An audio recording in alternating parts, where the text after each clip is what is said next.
Je pense que ces pays, comme je l'ai dit au début, méritent un débat élevé, un débat à un autre niveau. Où les acteurs politiques, je ne dis pas qu'on ne peut pas avoir un débat sur les acteurs politiques, parce qu'on ne peut pas parler de la politique sans acteurs. Ok. Voyez-vous? Mais je pense qu'on peut changer la donne. Parler peut-être 10% des acteurs, mais parler 90%, 90%. n'est-ce pas, de pensées, des idées. Moi, j'aimerais qu'on vienne ici, qu'on discute sur la vision politique, n'est-ce pas, par exemple, hein, de l'AFDCA, contrairement à la vision politique de l'UDPS. Les gens cherchent l'éclatement de notre pays. Pendant que nous faisons ce genre de débat, il y a des gens qui pensent sur comment saucissonner le Congo. Comment éclater le Congo. Comment soudaniser le Congo. Là, c'est une évidence. Maintenant, si nous passons le temps, n'est-ce pas, avec nos laboratoires politiques, parce que maintenant, c'est, en tout cas, toutes les machines politiques, les partis politiques, n'est-ce pas, sont mises en mouvement, voyez-vous, sur cette question. Voyez-vous. Allez-y. Quel est le temps que nos autorités auront pour réfléchir le Congo au bout de 100 ans? Comment est-ce que Modeste Bahatulou-Kwebo, je ne parle pas de l'individu, mais je parle de Modeste Bahatulou-Kwebo, comme celui qui était l'architecte même, celui qui était le metteur en scène de la vision du chef de l'État. Je suis encore là. Et quand vous évoluez, vous allez voir le chef de l'État, les normes informateur. Bahati s'active, il met les institutions qui sont éminemment aujourd'hui stables. Et vous venez, le même Bahatulou-Kwebo, des pratiques qui hier n'étaient pas acceptées par l'UDPS, des débauchages, des dédoublement des partis politiques que l'IDPS, je dirais, combattait même. Et aujourd'hui, les mêmes IDPS au pouvoir, notre régime à nous avec le président Tshisekedi, pourquoi vous accusez? mettent des stratégies. Il y a des gens qui distribuent déjà de l'argent, des moyens, des officines qui sont... C'est officiel. C'est officiel. Non, mais c'est un constat fait. Mais écoutez, monsieur... Vous avez fait ce constat sur base de quoi? Non, mais attendez. Monsieur Baïzi Otto et son groupe là des dissidents. Les fondateurs. Non, ce ne sont pas des fondateurs, il ne faut pas les appeler comme ça. Et ces groupes de dissidence là, où est-ce qu'ils ont eu, c'est quoi les mobiles même de leur action? Lorsque vous lisez tous les livres relatifs à l'exercice du pouvoir, vous comprenez? Tous ceux qui ont aidé le souverain d'accéder au pouvoir, n'est-ce pas, à un moment donné, ils ont été écartés. Voyez-vous, parce qu'ils représentent, n'est-ce pas, aux yeux du chef, une certaine faiblesse de leur commencement. Deuxièmement, parce que ces gens-là ont toujours tendance de brandir, c'est ce que mon co-débatteur est en train de faire, n'est-ce pas, auprès du chef, l'argument que j'étais là. Vous avez aussi une idée de ce que pense le chef de l'État, parce qu'il s'est prononcé en son temps quand il a dit qu'il pouvait interdire garant de la nation à toucher à cette constitution. Non, s'il vous plaît, il ne faut pas confondre les choses. Le président de la République avait donné son point de vue. Parce que d'autant plus que lui-même l'avait déjà bien préconisé, qu'il mettra en place une commission.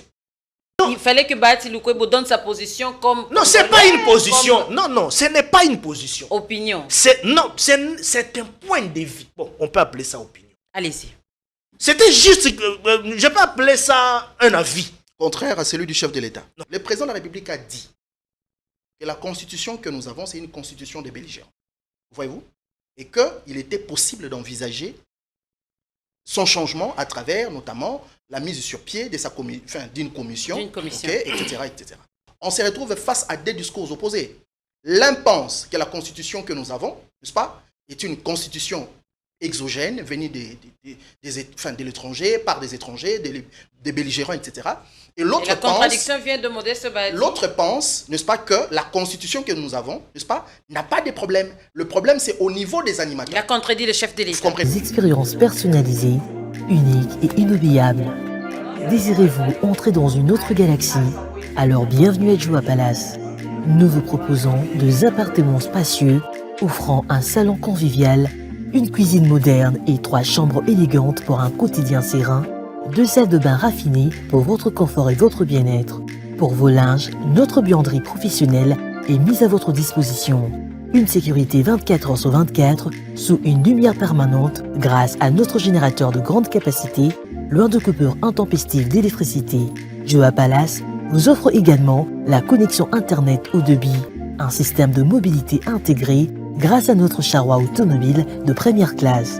Où croyez-vous être? Vous êtes à Kinshasa et nous sommes Joua Palace, situé au numéro 7 avenue Kassai, quartier GB, commune de Ngadima, à 3 minutes de boulevard du 30 juin, près de Mino Congo. Voulez-vous faire l'expérience? Contactez-nous au +243 81 60 33 128. N'attendez plus, faites de Djoua Palace votre nouveau chez vous.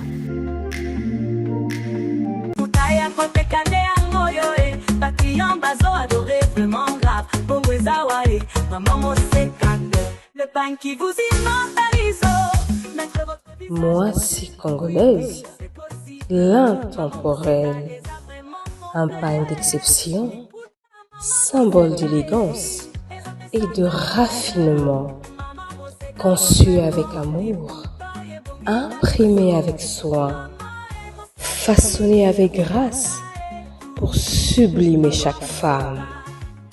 La signature ultime de la femme congolaise, authentique, noble, inoubliable. Portez Moissy congolaise et élevez votre allure à un niveau supérieur. Un bal qui se porte en tout temps, en toute confiance. Et en ce mois dédié à la femme congolaise et africaine, sentez-vous encore plus belle, encore plus forte en Moissy congolaise.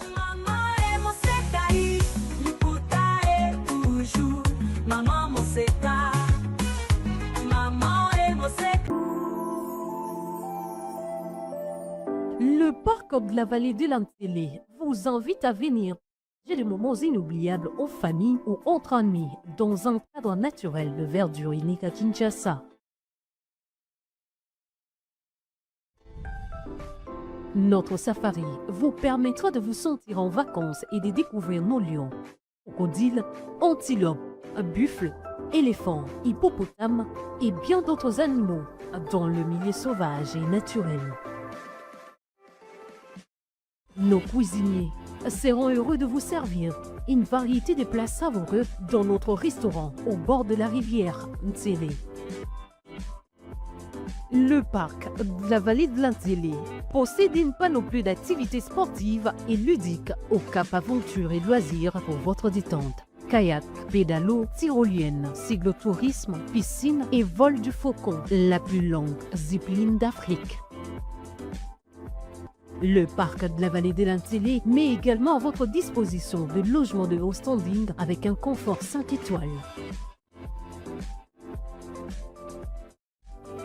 Le parc de la vallée de l'Antélé est ouvert du mercredi au dimanche de 7h30 à 17h.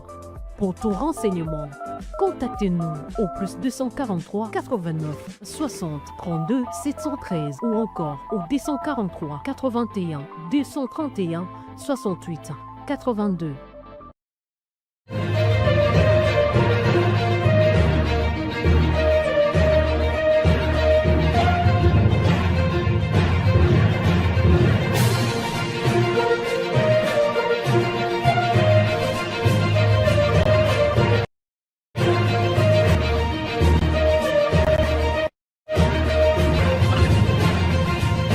Sur ces plateaux, nous sommes avec Bongunda Pouyou et Armand Moukoulou. Je commence avec Armand, qui est d'ailleurs membre de l'AFDC, pour mieux échanger ou analyser cette question des destitutions et certains qui s'y opposent. Qu'est-ce qui s'est vraiment passé? Nous allons en parler tout à l'heure, mais bonjour Armand, ça va? Bonjour madame. Vous allez bien? Je me porte très bien, en forme, on est là. J'aimerais savoir une chose en venant en route. Qu'est-ce que vous avez constaté de bon ou de mal à Kinshasa? Les embouteillages. Par-ci, par-là, et ça ne tient pas. Des chantiers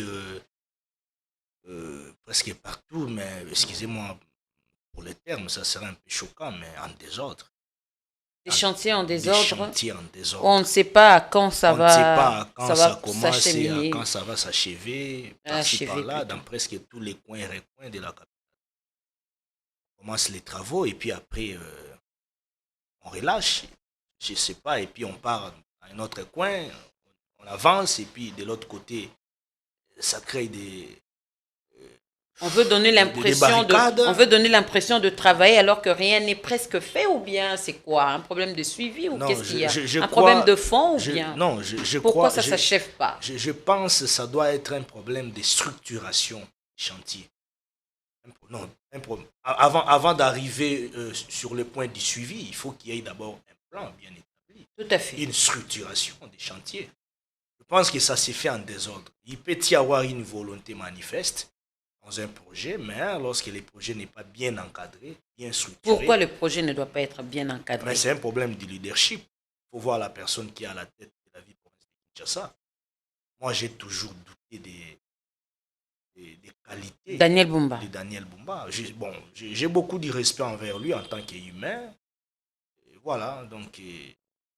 Mais en tout cas, par rapport à sa façon de fonctionner, il y a beaucoup à refaire et beaucoup à améliorer. Merci bien. Bongunda Apoyou, lui, c'est le gardien général du courant de la révolution du Congo. Il est également politologue. Bonjour, bienvenue. Bonjour et merci pour l'invitation, madame. Vous avez fait un bon constat en venant ici, en dehors des embouteillages, qu'a évoqué Armand Mokolo. L'insalubrité, Kinshasa est sale. Okay. Madame.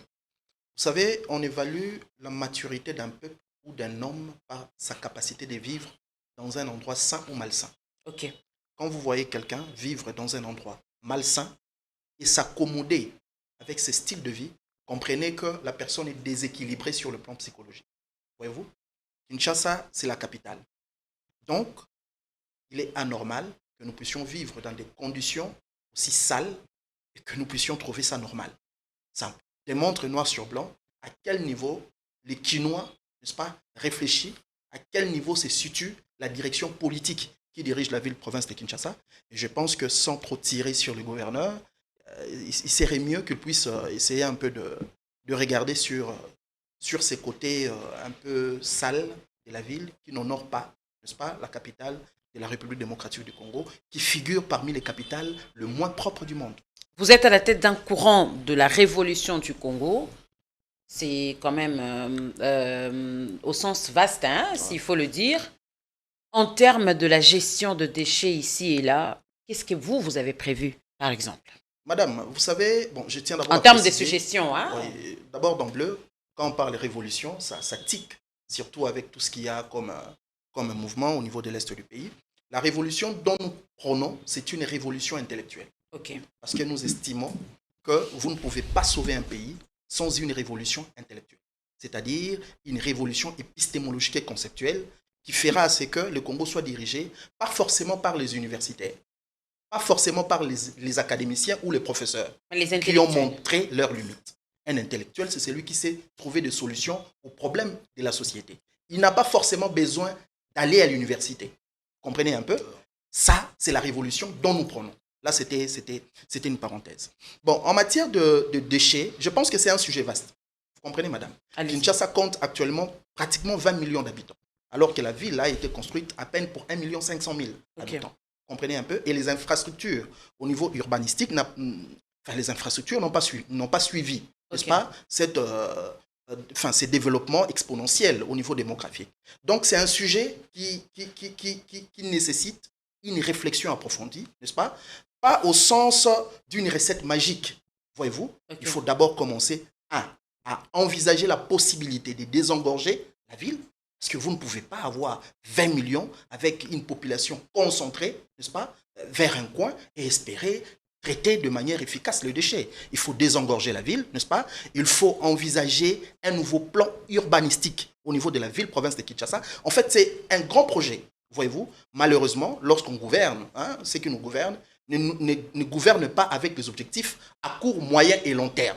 Voyez-vous, c'est ce qui fait que on fait les tel gouverneur est là, il fait tout au même moment. Quand il part, tout de suite, c'est lui qui vient après, n'est-ce pas, change tout au niveau des contrats, n'est-ce pas? Parce que ce qu'il vise en amont, c'est d'abord l'argent, le recette. Et puis, il faut dire que la majorité des gouverneurs qu'a connu Kinshasa, quand ils entrent, parmi les priorités de leur projet, c'est d'abord la destruction des constructions anarchiques. Si vous permettez sur ces points, allez-y. Vous savez quand même, c'est écœurant, madame. Vous voyez des gens, je pense que vous constatez dans quelles conditions nous vivons.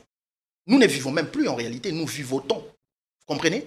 Quelqu'un qui se donne la peine de s'acheter une partie des terres, n'est-ce pas?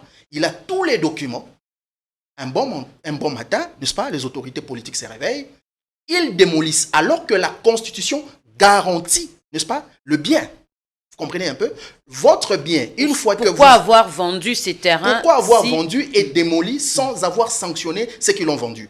Encore que, lorsque vous lisez notre Constitution, un politique n'a pas le droit d'ordonner la démolition, n'est-ce pas, des propriétés. La propriété privée, qui est pour autant garantie comme un droit sacré constitutionnellement, précisément l'article 34, ne pas respecter, madame. L'article 34 de la Constitution. Vous comprenez? Donc, nous vivons dans une société pratiquement où c'est la loi du plus fort. Parce qu'on est ministre, on pense, n'est-ce pas, qu'on est permis de tout faire en violation même des dispositions constitutionnelles. Je pense que sur ces points, nos autorités qui nous gouvernent, ils peuvent essayer un peu de se rétracter et prendre des décisions pour que le peuple ne soit pas victimisé. Armand Mokolo, vous voulez rebondir quant à ce démolition des constructions anarchiques à Kinshasa. Qu'en pensez-vous? La procédure. Je pense que mon ami a essayé de dresser un tableau plus ou moins déjà peint. Moi, je pense que c'est un problème aussi du changement des mentalités. Lorsque nous parlons du changement des mentalités, les gens voient souvent comme si on est en train de taquiner ou soit on tire sur d'aucuns, mais ce n'est pas ça les problèmes. C'est-à-dire? Le changement des mentalités, pourquoi? Parce que les textes sont déjà là. Mais la mise en application de ces textes, c'est là où ça pose problème. La mise en application. Vous savez, vous pouvez avoir des beaux textes, comme l'avait dit le professeur Batouloukou, mais si la mise en application pose problème, la mise en exécution de ces textes pose problème, c'est là où vous serez bloqué. À un certain niveau, vous serez bloqué. Et il y a aussi la conscience des animateurs des institutions qui doivent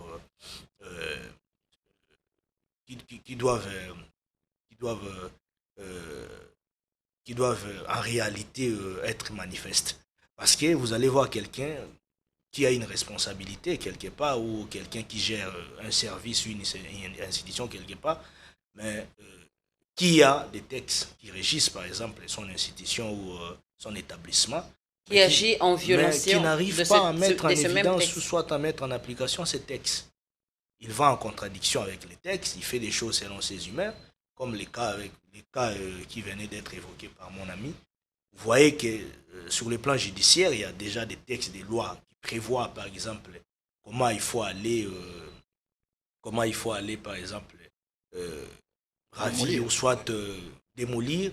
Mais vous verrez, il y a des gens qui se réveillent comme ça un matin parce qu'ils ont des intérêts. Comme si on ne consulte même pas en amont d'abord les propriétaires, essayer de changer et voir comment procéder. On vous surprend ou comment ça se passe? Non seulement voir comment procéder, mais il faut tenir compte aussi des répercussions négatives par rapport à ces démolitions. Vous venez démolir, oui, mais après, cette population lambda ira où? Donc il y ait aussi des mesures d'encadrement dans tout ça. Mais vous verrez avec nous, la première des procédures, c'est de démolir, ou soit de chasser les gens qui sont logés quelque part. Bon, ils peuvent être là, je peux dire peut-être en contradiction des lois, ça peut arriver, ou soit des constructions anarchiques, ça peut arriver parce que les sols et les sous-sols appartiennent à l'État. Mais lorsque l'État vient en amont d'abord pour démolir ou soit mettre de l'ordre dans cette étendue-là, il faut qu'il y ait aussi des mesures d'encadrement. Pour ne pas délaisser cette population dans une situation, je dirais, catastrophique. Merci bien. Nous vivons pratiquement, il n'y a pas d'indemnisation. Vous verrez, on chasse les gens quelque part. Ils commencent à circuler comme ça. Il faut se plaindre, il faut maximiser les vidéos, hausser le ton ici et là. Comme s'ils sont... Pour être entendu. Leur cas est pris en compte. Mais en réalité, si vous allez dans les fonds, c'est des gens qui vont utiliser des petites cautions qui seront mises à leur disposition.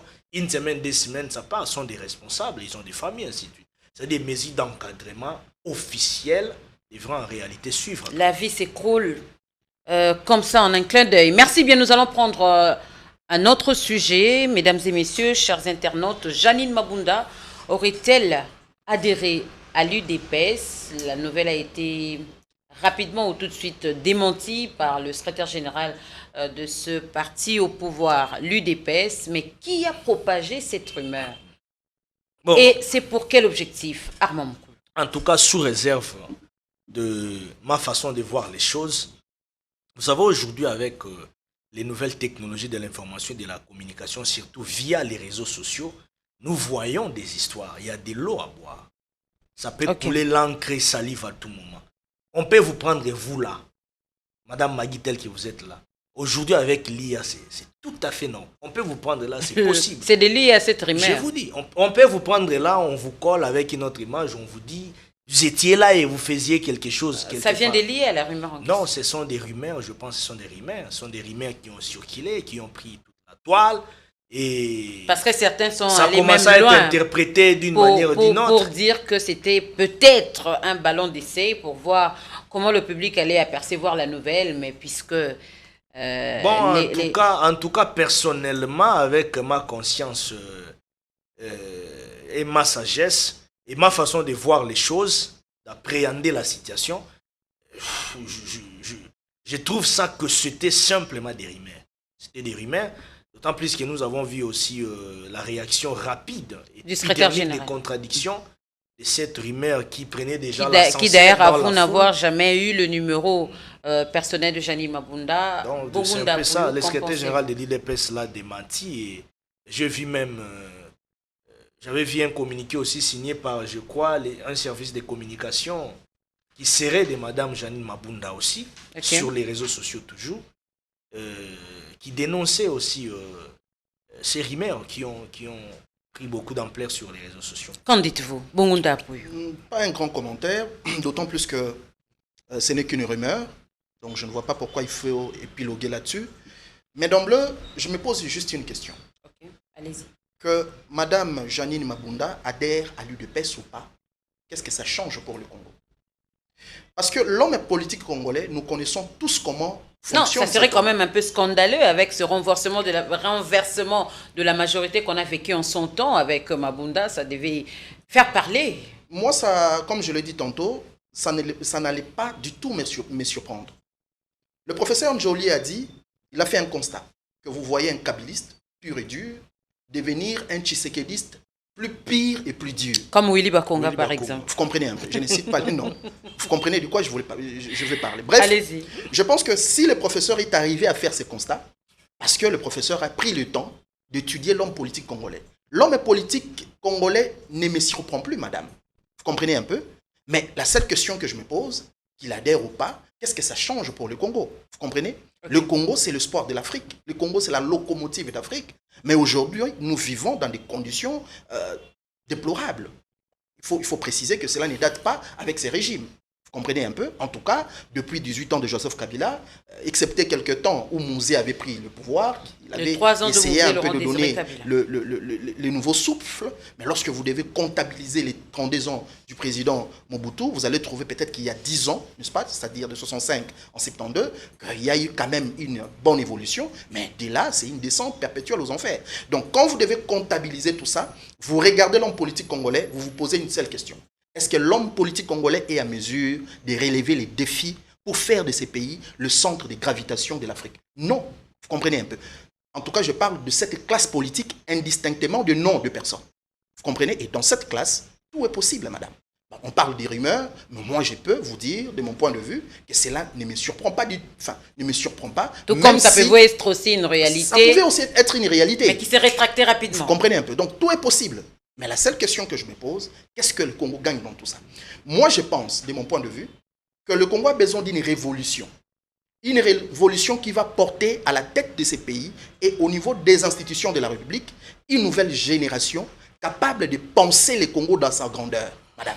Capable de parler du Congo sans parler des individus. Vous comprenez un peu? Le Congo ne peut pas être l'espoir de l'Afrique et être gouverné, n'est-ce pas, par des gens qui ne comprennent pas c'est quoi le Congo dans le concert des nations. Vous comprenez un peu? À un moment donné, les gens se moquent de nous. Donc, transhumance ou pas, n'est-ce pas? Une chose est vraie, l'homme politique congolais, dans sa majorité, reste versatile, n'est-ce pas? Il n'a pas de conviction, il peut dire oui aujourd'hui, il dit non demain, et donc, peu importe la personne, je pense que pour moi, ce n'est pas du tout une surprise. On dort et on se réveille avec cette rumeur. Ensuite, s'en est suivi la destitution de Modeste Bahati-Lukwebo. Nous sommes avec Armand Mokoulou, qui va plus nous préciser quant à ce.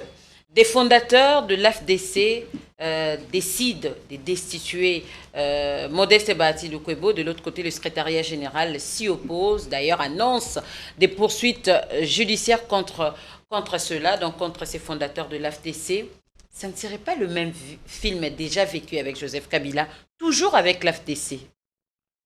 Évidemment, heureusement et malheureusement, vous l'avez déjà vous l'avez pu préciser, si je peux le dire ainsi. Mais laissez-moi ici éclairer l'opinion, parce que nous devons apporter la clarté des choses par rapport à tout ce qui se passe actuellement contre la FDC. Non, c'est un coup d'épée dans l'eau. Pourquoi j'ai dit ça? Parce que, madame, ça me fait rire à un moment donné. Par moment, ça énerve et puis ça fait rire. Pourquoi? Parce que le meneur de l'action de la fameuse conférence de presse là, qui aurait destitué, je ne sais moi, si nous étions à Jupiter ou nous sommes ici sur Terre, le président Modeste Bahatouloukwebo, le meneur de cette action-là, M. Otto Baïzi, était même le jour du 4e congrès de l'FDCA à l'hôtel Béatrice, ici à Gombe. Il était là présent. Je peux même vous montrer mes photos avec lui. Allez-y. Il était lors du 4e congrès de l'FDC. Le 4e congrès où le président statutaire de l'FDC, Modeste Bahatouloukwebo, a été réélu à l'unanimité pour un mandat de 5 ans. Donc, l'FDC a réaffirmé sa confiance à son président, Modeste Bahatouloukwebo, comme président statutaire. Mais à la grande surprise, des gens qui n'ont ni mandat. Parce qu'en réalité, c'est la conférence des présidents du regroupement politique FDCA qui a l'autorisation, ou soit qui a l'équitus. Pas les fondateurs. Non, ils ne sont même pas pères fondateurs. Ce sont des termes, des mots qu'ils ont choisis pour embellir un peu les conférences de presse, quelque chose comme ça. Et donc, vous allez remarquer avec moi, après leur sortie médiatique, directement, automatiquement, ça n'a pas tardé, vous avez vu la réaction d'abord de la conférence des présidents du regroupement politique FDCA, parce que nous étions allés aux élections comme dans le regroupement politique, vous savez. Ils ont réagi. Ils ont contredit la fameuse déclaration conférence de presse de M. Otto Baïzi avec cette équipe de dissidence. Ils ont recadré les choses, ils ont précisé les choses, parce qu'ils n'en ont pas qualité ni mandat en fait. Du coup, la division dans l'FDCA s'installe. Non, ce n'est pas question de la division. Nous avons une justice qui fonctionne.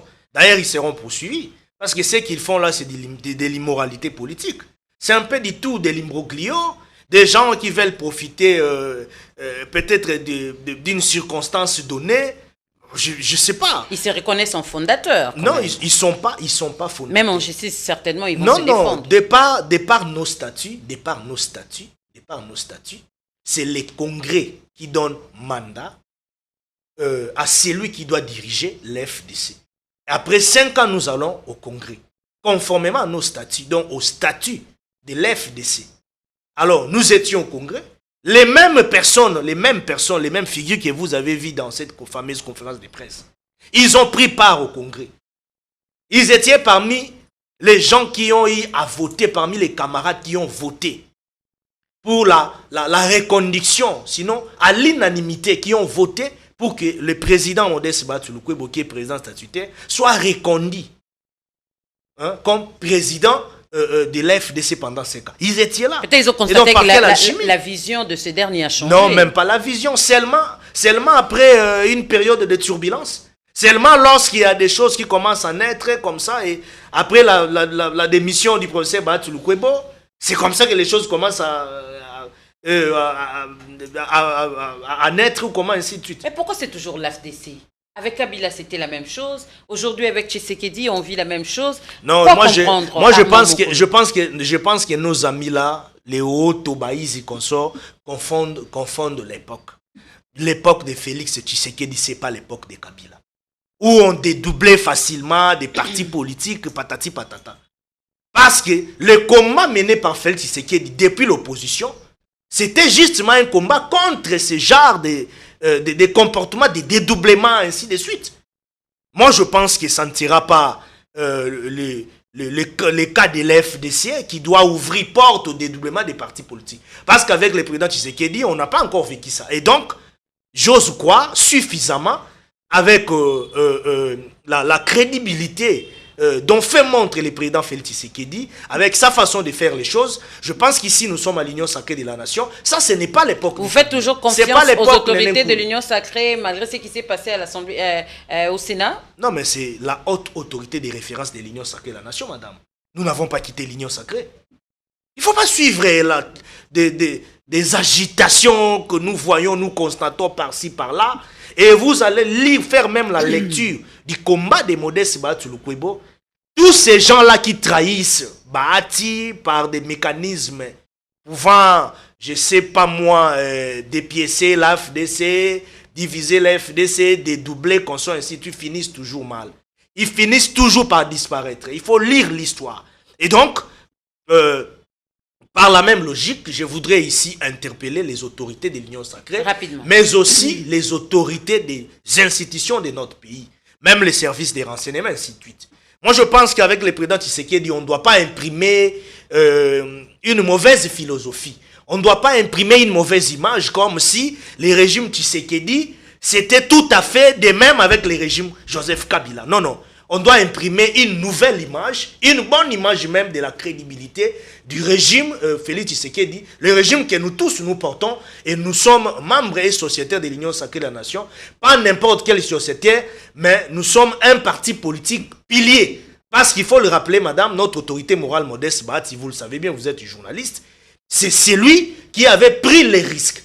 C'est lui qui avait accepté en premier l'idéal ou soit l'objectif et la vision de mettre en place l'Union sacrée de la nation pendant que d'aucuns doutaient, il y avait des raccourcis, des raccordements, de gens qui ne voulaient même pas que cette initiative-là salvatrice du président de la République de l'Union sacrée de la nation puisse être mise en évidence. Et donc par là, je pense et je crois, j'ose croire encore que avec le président Tshisekedi, notre régime actuel, nous n'irons pas dans ce sens-là, de faciliter gratuitement des courtisans, des flatteurs, des gens qui veulent chercher à tout prix comment déstabiliser aussi un partenaire important aux côtés du président de la République comme Modeste Bahati Lukwebo avec l'FDCA. Donc, l'initiative, sinon l'action menée par M. Otto Baizi et consorts, et ce qui s'est passé bien avant déjà, ce sont des mécanismes proportionnels qui cherchent justement à déstabiliser la FDC. Nous sommes au courant de tout.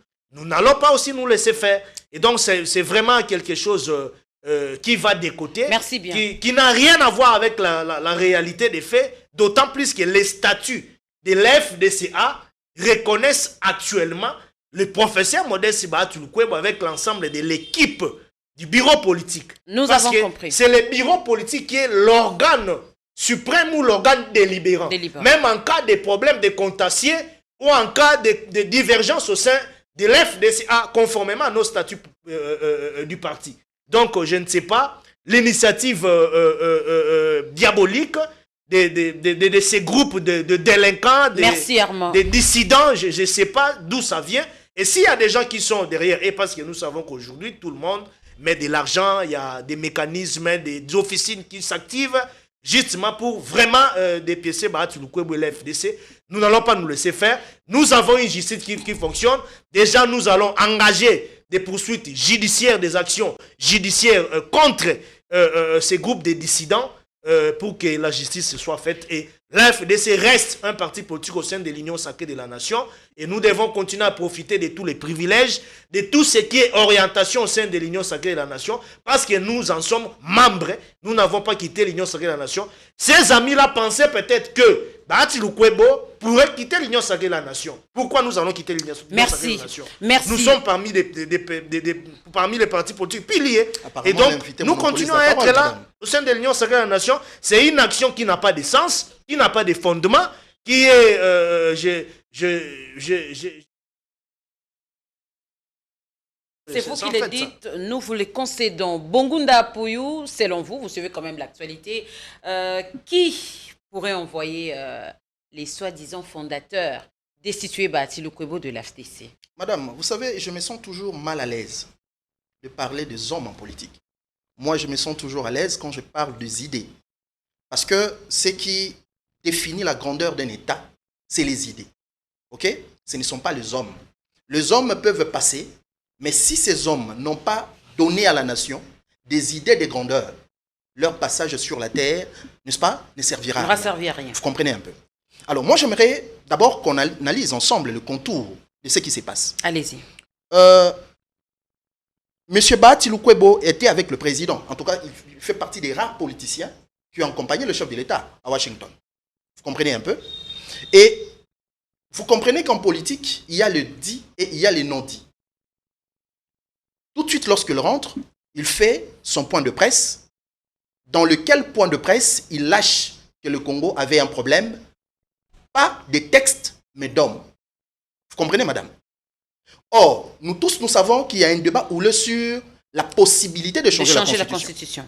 L'AFDCA n'est pas n'importe quelle plateforme politique. C'est une machine au sein de l'Union sacrée. Et donc, le fait que le professeur Bahati prenne position pour les uns contre cette volonté émise, n'est-ce pas, pour voir le changement de la Constitution, déjà l'a mis dans le pétrin. J'aimerais préciser ici que le Congo, comme la quasi-totalité des États africains, nous sommes dirigés par l'instinct de survie politique. Vous comprenez? Et dans l'instinct de survie politique, c'est la loi du plus fort. Vous n'êtes pas capable de réfléchir de vous-même. Vous voyez déjà des termes ostentatoires que nous créons. Haute autorité de référence, autorité morale. Vous comprenez un peu? Donc, dans cette philosophie d'instinct de survie politique, on enlève même aux membres des plateformes politiques la liberté de penser. Vous comprenez un peu? Et lorsque le professeur Modeste Bahati n'a pas compris cette dimension, je parle ça en toute humilité, vous comprenez un peu, en voulant exprimer sa liberté de penser tout de suite. Alors qu'il appartenait à une famille politique. Alors qu'il appartenait à une famille politique, dans l'instinct de survie politique, on a ce qu'on appelle la discipline du parti. Ok. Je suis au niveau de l'instinct de survie. C'est ça que nous sommes en train de vivre. On l'a vécu avec la majorité présidentielle. C'est pour ça que je dis, le Congo n'a pas un problème d'homme en amont. Le Congo a un problème de système. Et rassurez-vous, madame, on peut changer autant de présidents que nous voulons. Si nous n'abordons pas la question sur le changement des paradigmes au niveau des systèmes, n'est-ce pas, nous allons continuer à vivre un éternel recommencement. Comme mon frère dit, nous sommes avec le président Tshisekedi. Le président Tshisekedi n'est pas comme le président Kabila. Mais moi, je peux vous garantir une chose. Il y a la continuité du système, ne vous en faites pas. Il y a la continuité du système, ne vous en faites pas. Vous comprenez un peu? Le système Kabila et le système Tshisekedi, n'est-ce pas, ont un point commun. C'est l'instinct de survie politique. N'est-ce pas? Comme la quasi-totalité d'ailleurs des systèmes africains. Je suis au niveau de la pensée, je suis en train d'analyser. Donc, tant que nous n'allons pas quitter le stade de l'instinct de survie pour le stade de la raison politique, n'est-ce pas? Nous allons continuer à vivre ce que nous sommes en train de vivre. Vous comprenez, madame? Là, c'était la première mise au point. Deuxième, en Afrique, là où le pouvoir politique s'impose, le droit s'éteint. Ça, c'est en Afrique. Parce qu'il y a l'instinct de survie. Vous comprenez? Là où le droit intervient, c'est là où la politique laisse au droit la liberté d'intervenir. Mais là où la politique s'impose, le droit s'éteint. Ça, c'est l'Afrique. C'est-à-dire même la Constitution, qui est la loi suprême de l'État. Vous le dites en fonction de cette annonce de quoi de saisir la justice quant à ce... Tout à fait. C'est-à-dire que moi, j'aimerais rassurer à mon frère. N'est-ce pas? Parce qu'il a tantôt dit qu'il y aurait une main noire derrière, n'est-ce pas, ces prétendus fondateurs. Hein, soi-disant fondateurs, vous comprenez un peu? Mais rassurez-vous que s'il y a une main noire, n'est-ce pas, et que si cette main noire, n'est-ce pas, a une forte influence politique, peu importe ce qui sera dans vos statuts, rassurez-vous que la politique va l'emporter. Vous comprenez un peu? Parce que nous sommes au niveau de l'instinct de survie. En fait, je ne suis pas en train de justifier cela. On l'a vécu avec Néné Nkoulou. Je suis en train d'analyser. On l'a vécu avec Néné Nkoulou, n'est-ce pas? À l'époque de Kabila. Vous comprenez un peu? Néné Nkoulou a été nommé ministre à l'époque de Kabila. À l'époque, Kabila n'était plus aux affaires, je tiens à préciser. Il y avait une coalition. Vous comprenez? Mais là, nous parlons d'un président avec une majorité qui est au pouvoir.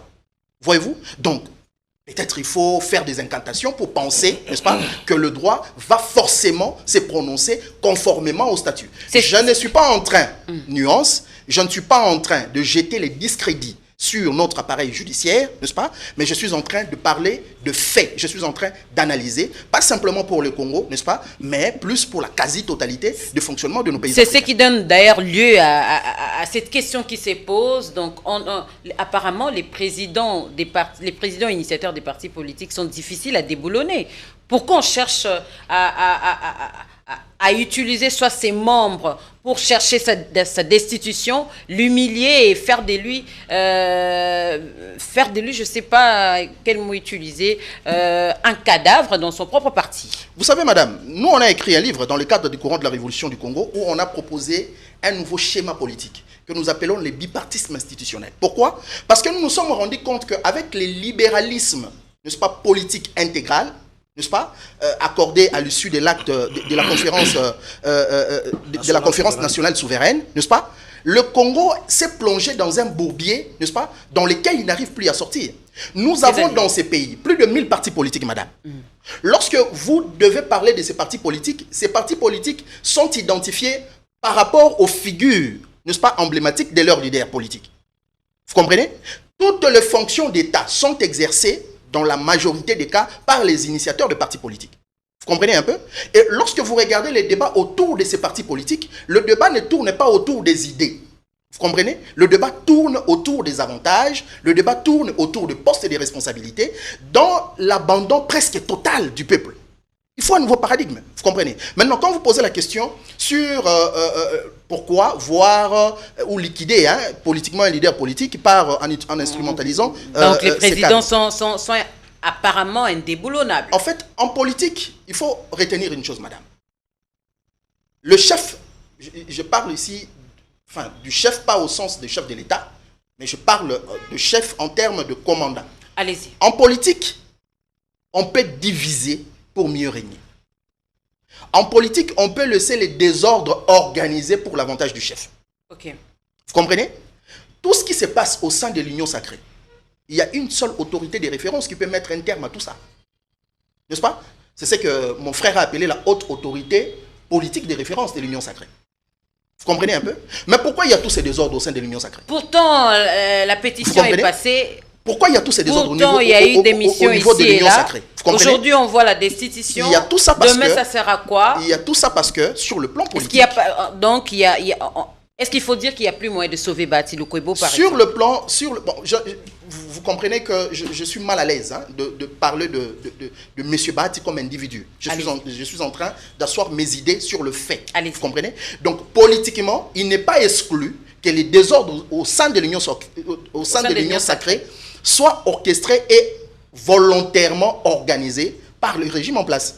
Vous comprenez un peu? Parce qu'à un certain niveau, quand on affaiblit un homme comme Bahati Lukwebo, après avoir affaibli un homme comme Kamere, parce que ce sont des gens en fait qui sont affaiblis. Voyez-vous, Kamere, on l'a élagué, on a pris quelqu'un de son parti politique, n'est-ce pas, avec tout ce qu'il y a comme déclaration après. Il est président au niveau de l'Assemblée nationale. Bon, là, c'est votre point de vue. Il est président de l'Assemblée nationale. Et même s'il faudra prendre quelqu'un d'autre au niveau de l'AFDCA, n'est-ce pas, de M. Bahati, je ne pense pas qu'il sera consulté comme on l'a fait avec Kamere. En fait, ici, politiquement, ça peut se justifier. C'est-à-dire, on peut chercher à fragiliser ces plus grands lieutenants, politiquement, pour qu'on puisse avoir la même mise, deuxième force politique sur les différentes, dans l'Union sacrée. Sur les différentes familles politiques. Mais pour chuter, madame, moi je pense une chose. Je pense que ces pays, comme je l'ai dit au début, méritent un débat élevé, un débat à un autre niveau. Où les acteurs politiques, je ne dis pas qu'on ne peut pas avoir un débat sur les acteurs politiques, parce qu'on ne peut pas parler de la politique sans acteurs. Ok. Voyez-vous? Mais je pense qu'on peut changer la donne. Parler peut-être 10% des acteurs, mais parler 90%, n'est-ce pas, de pensée, des idées. Moi, j'aimerais qu'on vienne ici, qu'on discute sur la vision politique, n'est-ce pas, par exemple, de l'AFDCA, contrairement à la vision politique de l'UDPS, n'est-ce pas, à l'horizon 2050, à l'horizon 2080. Mais ce genre de débat, nous n'avons pas ce genre de débat. Pourquoi? Parce que nous sommes régis par l'instinct de survie politique. Parce que aussi le pays a beaucoup de problèmes à résoudre. Mais d'ailleurs, si le pays a beaucoup de problèmes à résoudre, c'est justement l'occasion d'avoir ce genre de débat. Parce que, posez-vous la question, aujourd'hui, nous sommes pratiquement convoités. En fait, les Congos, nous devons nous rendre à l'évidence. Les gens cherchent l'éclatement de notre pays. Pendant que nous faisons ce genre de débat, il y a des gens qui pensent sur comment saucissonner le Congo. Comment éclater le Congo. Comment soudaniser le Congo. Là, c'est une évidence. Maintenant, si nous passons le temps, n'est-ce pas, avec nos laboratoires politiques, parce que maintenant, c'est, en tout cas, toutes les machines politiques, les partis politiques, n'est-ce pas, sont mises en mouvement, voyez-vous, sur cette question. Voyez-vous. Allez-y. Quel est le temps que nos autorités auront pour réfléchir le Congo au bout de 100 ans, même au bout de 20 ans, même au bout de 15 ans, voyez-vous? Et ça, c'est un problème sérieux, madame.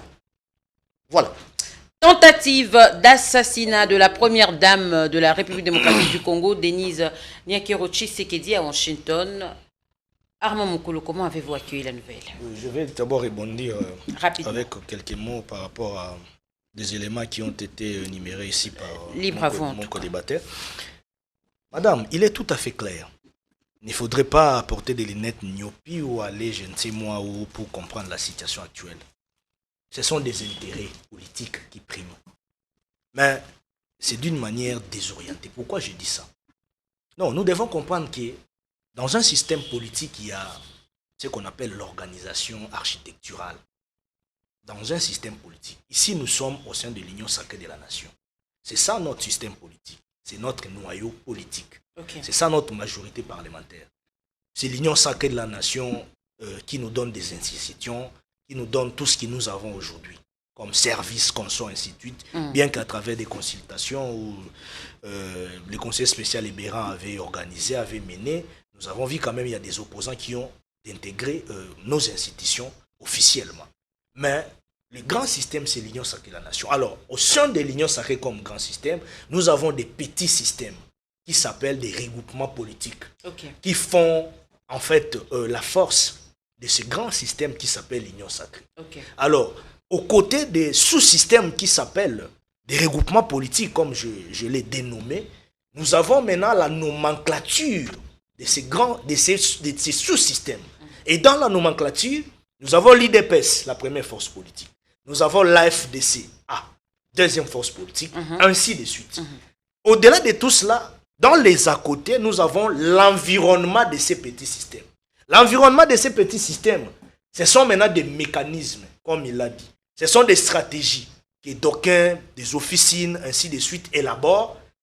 Ça peut être des mauvaises stratégies, ça peut être de bonnes stratégies, mais pour atteindre ne serait-ce que l'objectif, qu'aller quelque part par rapport à, je peux dire, à un but donné. Vous voyez? Par une mission. Par une mission qu'on soit incite. Mais ce qui est malheureux pour nous au sein de l'Union sacrée de la nation, c'est que nous ne réfléchissons pas comment mettre réellement en évidence nos stratégies internes. Aujourd'hui, on parle d'un éventuel changement de la Constitution qu'on sort, bien que je me réserve, parce que c'est un sujet que j'aime même pas l'aborder. Parce que quand vous abordez ça, tout le monde prend votre argument dans tous les sens, on interprète mal les histoires, ainsi de suite. Même s'il faut des mécanismes et des réformes constitutionnelles en question. Mais nous sommes la majorité parlementaire, j'allais dire. On doit y réfléchir. C'est pas dans le désordre comme ça. Il faut commencer à prendre les partis politiques des bâtis. Il faut couper, il faut créer des frustrations. Il faut faire du mal à tel ou à XY. Tout en oubliant les répercussions. Les répercussions dans la politique, ça ne se calcule pas. On peut se dire être fort, on fait à quelqu'un du mal. On ne sait pas peut-être ce que ça peut donner demain ou le lendemain. Je ne suis pas en train de prédire l'apocalypse ou quelque chose de mal au sein de l'Union sacrée de la nation. Mais il faudrait comprendre que dans la vie politique, on ne minimise pas la personne. Non, vous ne prédisez rien, mais la réalité inquiète déjà. Dans la vie politique, on ne minimise pas la personne. Dans la vie politique, vous pouvez voir quelqu'un comme ça, mais il peut rebondir aussi autrement. La vie politique, c'est comme quelque chose qu'on ne sait pas, en tout cas, comment identifier les inputs et les outputs. Donc, on doit faire beaucoup d'attention. Ici, moi, je ne m'irai pas entrer dans la même logique que mon ami qui dit que, bon, il ne souhaite pas, il l'a bien dit, il ne souhaite pas, mais que détruire ou bien créer du désordre volontairement au sein de l'Union sacrée pour des raisons, bon, en fait, pour des fins politiques, c'est l'impression ça que peut ça être donne. possible pour mon ami, hein, si je l'ai bien compris, ça peut être possible, bien qu'il ne le souhaite pas. Non, moi je dis, au niveau de l'Union sacrée de la nation, nous sommes une machine qui n'est pas tout à fait, je dirais, égale au FCC ou bien à la coalition FCC Cash. On doit se mettre d'accord. Donc, il y a quand même une différence. Non, il y a une différence totale. Il y a une différence totale des régimes, de l'évolution de la politique et des atouts que certains au sein de l'Union sacrée des nations ont amené ou soit ont apporté. Ici, nous sommes au début, à la genèse même de la création de l'Union sacrée des nations. L'opinion connaît. Comment est-ce que Modeste Bahati Lukwebo, je ne parle pas de l'individu, mais je parle de Modeste Bahati Lukwebo, comme celui qui était l'architecte même, celui qui était le metteur en scène de la vision du chef de l'État. Je suis encore là. Et quand vous évoluez, vous allez voir le chef de l'État, les normes informateur. Bahati s'active, il met les institutions qui sont éminemment aujourd'hui stables. Et vous venez, le même Bahati Lukwebo, des pratiques qui hier n'étaient pas acceptées par l'UDPS, des débauchages, des dédoublements des partis politiques, que l'UDPS, je dirais, combattait même. Et aujourd'hui, les mêmes UDPS au pouvoir, notre régime à nous avec le président Tshisekedi, pourquoi vous accusez, mettent des pourquoi stratégies, vous accusez directement bon, l'UDPS? par ricochet, par l'hypothèse de mon ami, mettraient des stratégies quelque part Je suis pour... d'analyse. Hein, voilà, nous sommes en train d'analyser. Mettraient des stratégies quelque part, par exemple, des officines pour faire du mal à Bahati, la même personne qui était au début la machine, le moteur même de la croissance de l'Union sacrée de la nation. Et donc nous sommes à un certain niveau où nous devons réfléchir. Moi je pense que s'il y a des gens, je sais qu'il y a déjà des gens, ça j'ai dû le dire. Je veux juste rebondir par rapport à l'intervention. Je termine. Je dois le dire clairement. Il y a des gens qui distribuent déjà de l'argent, des moyens, des officines qui sont... C'est officiel. C'est officiel. Non, mais c'est un constat fait. Mais écoutez, monsieur... Vous avez fait ce constat sur base de quoi? Non, mais attendez. Monsieur Baïzi Otto et son groupe là des dissidents. Les fondateurs. Non, ce ne sont pas des fondateurs, il ne faut pas les appeler comme ça. Et ces groupes de dissidence là, où est-ce qu'ils ont eu, où est-ce qu'ils ont eu, c'est quoi les mobiles même de leur action? Il n'y a pas un mobile de cette action menée par eux, de la Répondissez rapidement. Des princes qui auraient destitué, je ne sais moi, par quel Algérie modeste. Et donc ils sont manipulés, ils sont utilisés quelque part. Et nous sommes au courant qu'ils veulent dédoubler, faire des choses pour anéantir AFDC, ainsi de suite. Rebondissez, bon. Même au prix du sacrifice suprême pour notre parti politique, nous allons nous battre. On ne va pas se laisser faire jusqu'à la fin. Je croyais qu'on pouvait être prêt à se sacrifier pour le Congo. Voyez-vous? J'aimerais ici préciser, enfin, d'abord vous demander, avec votre autorisation bien entendu, rapidement, de répartir un peu le temps de manière plus équitable. Vous voyez que mon co-débatteur prend plus le temps. Non, alors, c'est sous sa conduite. Alors, j'aimerais préciser une chose. L'Union sacrée, c'est une plateforme politique. N'est-ce pas?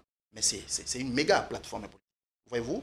À son sein, vous trouvez des regroupements politiques, vous trouvez des partis politiques, etc. Je pense que mon co-débatteur l'a bien énuméré. Et deuxième précision, c'est que le chef a toujours du mal d'avoir un témoin gênant qui lui rappelle ses faibles commencements. Okay. Ça, c'est l'art de diriger. Voyez-vous? Je ne parle pas forcément en fonction de M. Bahati. Mais vous le dites en fonction de ce que Armand Moukoulou vient d'évoquer. Madame, lorsque vous lisez tous les livres relatifs à l'exercice du pouvoir, vous comprenez? Tous ceux qui ont aidé le souverain d'accéder au pouvoir, n'est-ce pas, à un moment donné, ils ont été écartés. Voyez-vous? Parce qu'ils représentent, n'est-ce pas, aux yeux du chef, une certaine faiblesse de leur commencement. Deuxièmement, parce que ces gens-là ont toujours tendance de brandir ce que mon co-débatteur est en train de faire, n'est-ce pas, auprès du chef, l'argument que j'étais là. Voyez-vous, j'étais là. Et le chef n'aime pas entendre ça. Ne vous en faites pas. Voyez-vous, c'est ce qui est arrivé par exemple entre Kaméré et Kabila, n'est-ce pas, en son temps, alors que président de l'Assemblée nationale. Voyez-vous? Donc là, c'est une précision. Moi, je pense qu'au-delà de tout ce que nous pouvons dire, une chose reste vraie. Le système perpétré aujourd'hui par l'UDPS, n'est-ce pas, c'est un système trouvé, implanté avant que l'UDPS n'accède au pouvoir. Chose que Armand ne soutient pas. Vous comprenez un peu? Mais s'il ne le soutient pas, les choses seraient différentes, madame. Moi, pour moi, en tout cas rationnellement, M. Bahati pouvait tenir son discours, ok, avoir des pressions, par exemple, c'est normal sur le plan politique, pour que ça tire partout, n'est-ce pas? Mais on n'allait pas arriver à ce genre de choses. lorsqu'il dit que l'Union sacrée, n'est-ce pas, a créé un nouveau environnement, en même temps qu'il est en train de déplorer ce qui arrive à son président, c'est dire une chose et son contraire. Nous ne pouvons pas aujourd'hui exorciser le mal congolais si nous n'arrivons pas à l'identifier, n'est-ce pas, et chercher à l'extirper par tous les moyens possibles. Il y a un mal profond, je l'ai toujours dit. L'UDPS a lutté avec Mobutu. L'UDPS a lutté avec Kabila, le père, jusqu'à ce qu'on puisse même ramener le vieux au village, n'est-ce pas, à Kabila Kamanga, à l'époque du musée Laurent Désiré Kabila. L'UDPS a lutté avec Joseph Kabila. Vous comprenez? Mais l'UDPS a-t-il réfléchi sur le nouveau paradigme à imposer une fois qu'il sera aux affaires ou une fois qu'il serait aux affaires? Voyez-vous?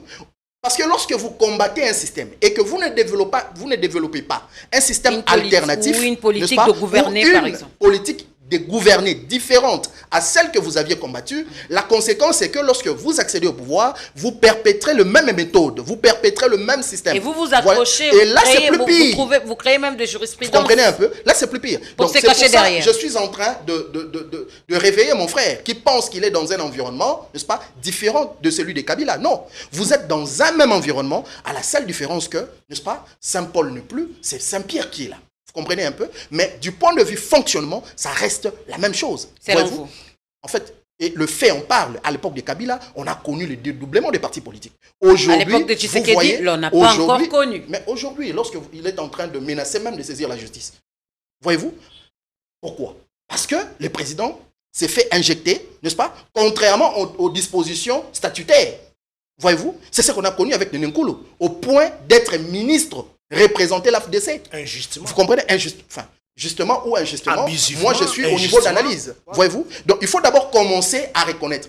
Ce qui fait la faiblesse des gens de l'AFDC, c'est quoi? Parlons entre nous. Le président de la République, avec son staff, ce sont des gens très avertis. Parce que le président a fait la politique avant d'accéder au pouvoir. C'est différent de Joseph Kabila. Joseph Kabila n'a jamais fait la politique active.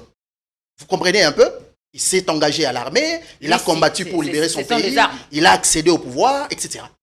Mais Félix Tshisekedi, c'est une autre donne pratiquement. Pourquoi? Parce que lui a fréquenté la rue.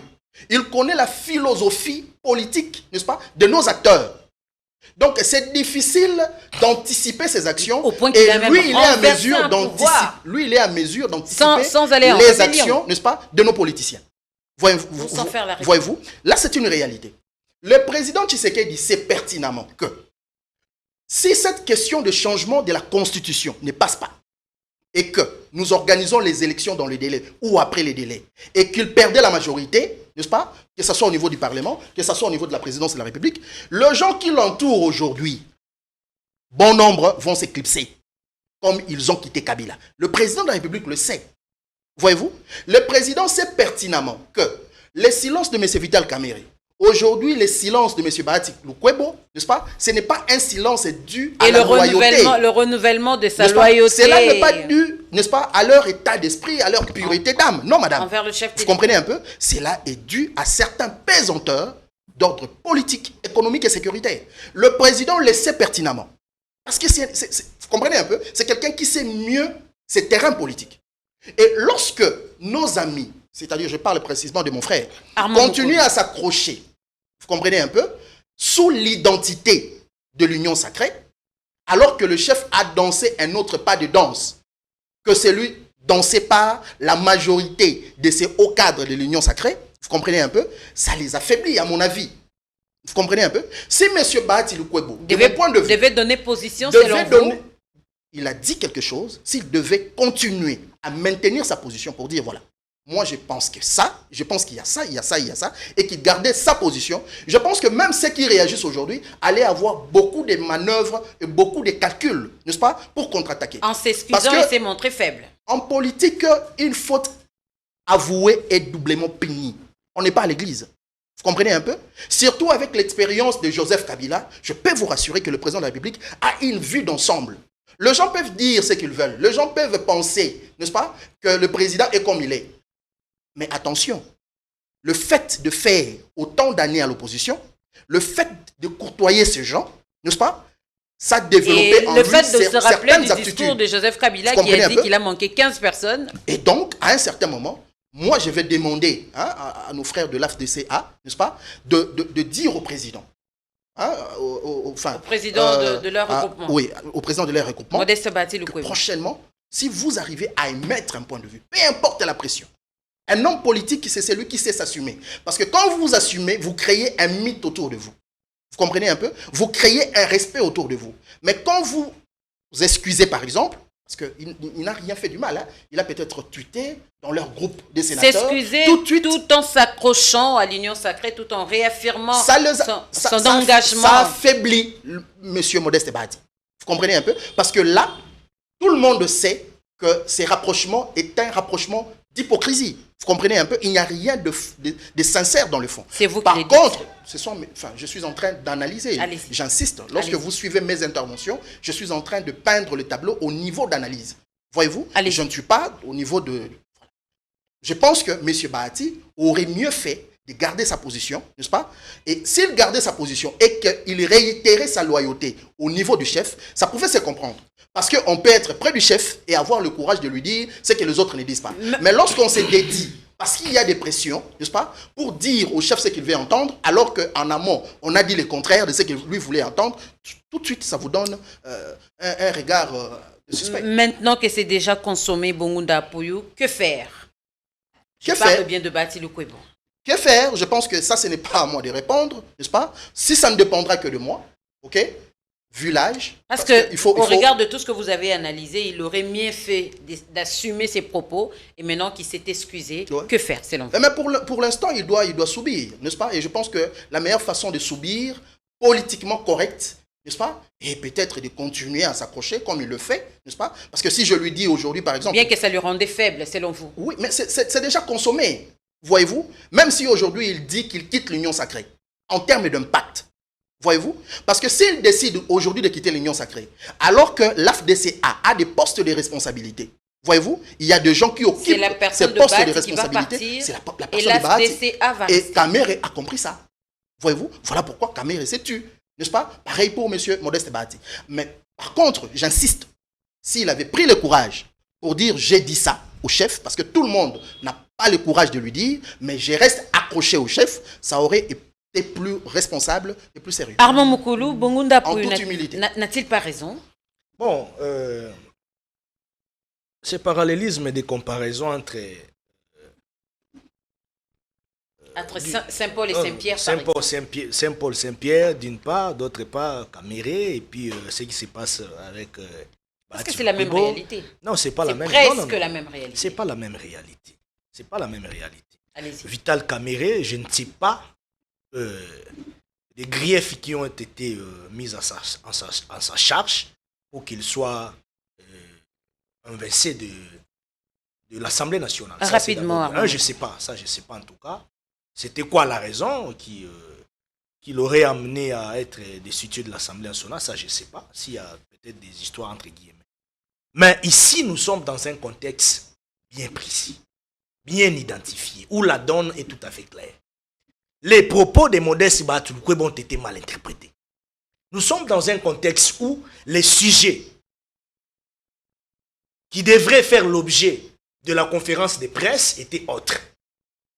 Et nous l'avons déjà bien énuméré, qu'on sort, donné des explications pour ça. Et qu'il y avait une question qui lui a été posée par un journaliste. Comme tout conférencier, il a répondu comme un professeur d'université avec ses gros comme mots. Un homme intellectuel. Comme un homme intellectuel, il est entré dans les détails. Et alors, comment mal comprendre ses propos? Évidemment, là, c'est maintenant. Il y a un problème de texte. Là, ça dépend maintenant de l'opinion. Voilà. Il y a un problème là maintenant, il y a un problème. Qu'est-ce qu'on n'a pas compris? Là, c'est maintenant l'opinion. Et dans l'opinion, nous avons l'opinion intellectuelle, nous avons l'opinion analphabète. S'il vous plaît, nous avons l'opinion politique. Et dans l'opinion politique, il y a des courtisans, il y a des flatteurs, il y a des ennemis aussi de l'FDC, pour ne pas parler des Bahati. Alors, dans la politique congolaise d'une manière générale, parce que moi j'aime beaucoup parler de la politique congolaise, pas de la politique africaine, parce que dans d'autres pays, la politique a évolué. Où vous voyez, il y a des débats de fond. Même au sein de l'Union sacrée des nations, nous avons ces problèmes-là. Il n'y a jamais eu un débat de fond sur ça. Non, il n'y en a pas. Nous avons vu les Bochab en parler, prendre des angles qu'ils trouvent préoccupants. Nous avons vu aussi d'autres personnalités, on donne aussi leur point de vue. Il y a d'autres qui se sont contredits. Et Modeste Bahatouloukoebo aussi. Comme... vous aviez aussi une idée de ce que pense le chef de l'État parce qu'il s'est prononcé en son temps quand il a dit qu'il pouvait interdire moi, garant de la nation, à toucher à cette constitution. Non, s'il vous plaît, il ne faut pas confondre les choses. Le président de la République avait donné son point de vue. Parce que d'autant plus que lui-même l'avait déjà bien préconisé, qu'il mettra en place une commission. Et quand Bahati revient avec ce problème... Non, c'est dans la commission qui aurait, si la commission était mise en place, en réalité, c'est là où nous devions en réalité en parler. Nous devons tirer les choses au clair. Au sein de l'Union sacrée de la nation. Tantôt, vous allez voir... Vous allez voir... Non, s'il vous plaît. Il fallait que Bahati-Loukoebo donne sa position comme... Non, ce n'est pas une position. Non, ce n'est pas une position. Opinion. C'est un point de vue. Bon, on peut appeler ça opinion. Allez-y. C'était juste... je peux appeler ça un avis. Contraire à celui du chef de l'État. Non, pas contraire. Contraire comment? On peut dire ça. Non, contraire comment? Le chef de l'État a dit expressément ceci. S'il vous plaît. La constitution que nous avons, c'est une constitution étrangère. Le chef de l'État d'abord n'a... N'est-ce pas? Une constitution des belligérants. C'est moi qui ai la parole, s'il vous plaît. C'est moi qui ai la parole. Allez-y. Je vous en prie. Lorsque vous parlez, je vous en prie. Je vous en prie. Allez-y, Armand Moukoulou. On doit observer quand même cette discipline dans... Je vous en prie, mon frère. Merci beaucoup. Et donc, le professeur Modeste Bahatouloukoebo ne s'est pas opposé aux éventuelles réformes constitutionnelles. Il faut bien lire ses propos. Nulle part dans ses propos, vous allez voir qui s'est opposé. Il faut aller dans les détails comme il parlait. Il a dit bien, bon, et on peut en parler, on peut en discuter, si on se met ensemble. C'est-à-dire c'est quelqu'un qui a cette volonté. Vous comprenez? Il donne son point de vue, comme tout le monde en fait. Mais nous avons compris que derrière ça, il y avait de l'acharnement. Il y a des gens qui ont cherché comment en finir avec lui. Des gens qui se sont raccrochés, qui se sont accrochés là. Et ils en ont tiré des ficelles. Et donc, c'est quand Bahatouloukoebo a compris qu'il avait été mal interprété, justement, je viens là. Pas revenir sur ses propos. Non, justement. Bien avant de s'excuser. Justement, je suis en train de venir là. Allez-y. Le professeur Bahatouloukoebo a présenté des excuses à ses collègues sénateurs. Sans revenir à... Non, s'il vous plaît. Ça, c'est d'abord de 1. Il a présenté des excuses à ses collègues sénateurs. Il ne faut pas que les gens apprennent ça comme si c'est une faiblesse, non. Ça ne l'affaiblit pas. Au contraire, c'est un acte de grandeur. C'est un acte d'humilité. Ce sont ses collègues sénateurs. Nous allons évoluer. Quand il a fait... Non, s'il vous plaît, je termine parce que c'est important. Il est en train un peu... Il est en train un peu dans le détail. Nous devons évoluer. Parce qu'au départ, lorsqu'il présente des excuses à ses collègues sénateurs, ce n'était pas pour être blanchi. Ou soit ce n'était pas pour que ces derniers puissent engober tout ce qu'il avait dit, ou soit lui donner raison. Non. Il présente des esquisses comme un sénateur. Non. Il n'a rien promis de ne pas refaire là-bas. Il faut bien lire le texte qui a été envoyé dans les groupes, bien que ça a été fuité, comment on ne sait pas, par des gens qui ne l'aiment pas là-dedans. Parce que c'était dans un groupe restreint. Il envoie. Il dit, mes propos ont été mal compris. Ça a créé une sorte d'ambiguïté. Mais on parle français, non? Bon, si ça a créé une sorte d'ambiguïté qu'on sort, je vous présente des excuses, ainsi de suite. Patati patata. Et à la fin, non mais, Modeste Bahatouloukoebo est à l'Union sacrée. Même s'il réaffirmait à 10 000, à 15 000 fois, à 10 000 fois sa loyauté au chef de l'État. Non, quelle hypocrisie. Ce n'est pas de l'hypocrisie. Nous sommes à l'Union sacrée. Nous n'avons pas quitté l'Union sacrée de la nation. Et nous ne quitterons pas l'Union sacrée parce que nous sommes là. Nous sommes un parti politique pilier au sein de l'Union sacrée de la nation. Alors, quand il a fait ça, il ne l'a pas fait pour présenter sa faiblesse et que cela ne soit pas pris comme une sorte de faiblesse ou soit quelque chose qui va l'anéantir. D'autant plus qu'il a joué à la sagesse et à la maturité politique. Pourquoi j'ai dit ça, madame? Allez-y. De 1, nous avons déjà un front au niveau de l'Est. Dans la partie Est de notre pays, nous avons un front de guerre. Nous avons l'agression rwandaise qui nous frappe, qui ravage le pays. Où il y a des gens qui meurent chaque jour, ainsi de suite, d'atrocités. Matin, midi, soir. Voudrez-vous qu'ici à Kinshasa, nous puissions nous focaliser sur une problématique qui était aussi simple que les gens, les mal intentionnés, les gens qui n'aiment pas Bahati en ont profité pour en créer un autre front. Et c'était presque toute une semaine ici. Bahati. Non, il a réfléchi. Il s'est dit non. On ne peut pas créer un monstre front ici, à Kinshasa, comme si ça deviendrait des fronts. Pendant que nous avons déjà un autre front là-bas, où nous tous, nous devons être réunis, nous devons être unis, concentrés derrière le président de la République. Sa loyauté envers le chef de l'État, c'est tout à fait clair. Il ne faut pas en trouver un problème, il ne faut pas dire non, quelle hypocrisie.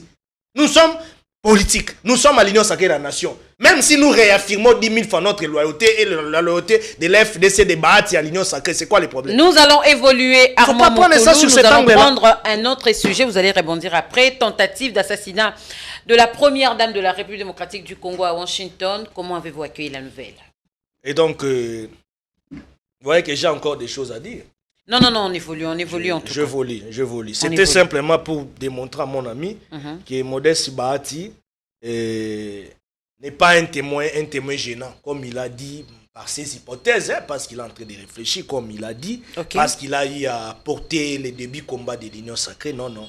Moi, je pense que c'est d'ailleurs, il faut d'ailleurs l'appeler partenaire fiable, partenaire de taille du président de la République, pour ne pas aller dans cette façon de voir les choses là, avec des théories politiciennes, non, témoins gênants, non, ça, moi je ne suis pas dans ça. Et puis Modeste Bahati n'a jamais été silencieux, non.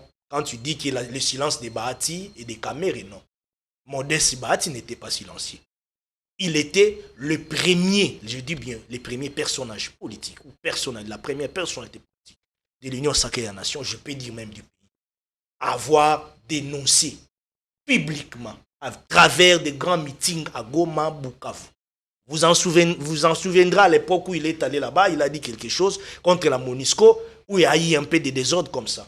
Et c'était avantageux pour les pays. C'était une sorte d'interpellation à l'endroit de la communauté internationale. On avait dit on a vraiment assez parlé sur il a cette fait des question. grands meetings là-bas à Goma, Bukavu, consort. Depuis même la chute de Bunagana, quand il fut président du Sénat, S'il vous il plaît, dénonçait, il parlait répondez à travers ces interviews. Nous sommes allés ici à la Fikine.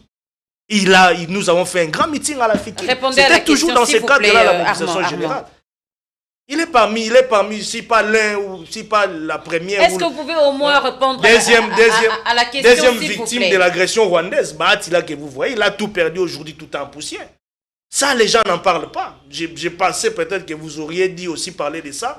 Reconnaître qu'il a tout perdu. C'est un grand opérateur économique qui a investi ici au Congo. Vous voulez lui mettre les paroles dans la bouche. Oui. Évoluer. Il a beaucoup fait dans l'Est, là, aujourd'hui, tout est par terre. On pille, on casse, l'agresseur crée terrain, sème de désolation sur les investissements des On évolue, s'il vous plaît, on évolue. Il n'y a pas de solidarité envers lui. Apparemment, pas de le co-débatteur subventions. n'a pas Je pense dit qu'il par rapport à la a question. compris. Non, avez s'il vous choqué, plaît, vous aussi, apparemment. vous avez touché là où peut-être qu'il ne fallait pas. Il vous a choqué. Aujourd'hui, c'est une grande victime de l'agression rwandaise. On avance. Mais là, on cherche encore à lui faire du mal, qu'on sort. Bon, nous aussi, on ne va pas se laisser faire. Donc, On a c'est un peu compris. ça. On a compris. Il faut comprendre ça, parce que c'est pas nous. Hein. On a compris C'est pas nous. tentative Il faut vous mettre à sa d'assassinat place. de la C'est qu'il a première fait. dame. Il a donné beaucoup Répondez, d'emplois, s'il vous Bazo plaît, Pasadlo, Armand, Kuna, mon répondez. frère. Hein, Répondez à la Mignon, question. Soyaye Kuna.